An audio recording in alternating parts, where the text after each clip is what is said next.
Senhora presidente, gostaria de inicialmente parabenizar a vereadora Rose por esse projeto importantíssimo. O AVC realmente mata muitas pessoas. Como a senhora disse, é a segunda causa de morte.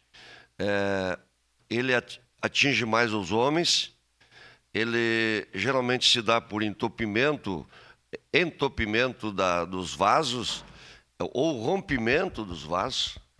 E então a prevenção, o cuidado, a orientação é muito importante.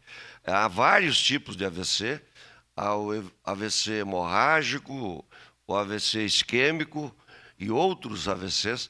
Então a prevenção é importante. O dia que a senhora cria, municipal, ele vai atingir aquilo que é mais importante.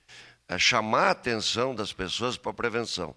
Cuidado com a alimentação, fazer exercícios, ter uma rotina saudável e no momento que tiver qualquer sintoma de sono, dores e etc., ir procurar a informação, fazer os exames adequados para que isso não aconteça.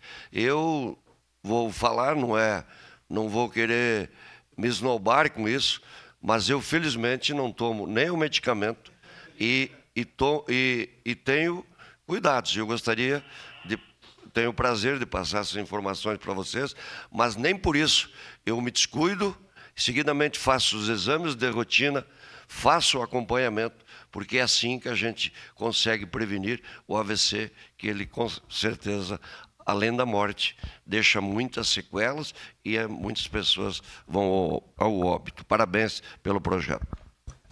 Para declarar voto.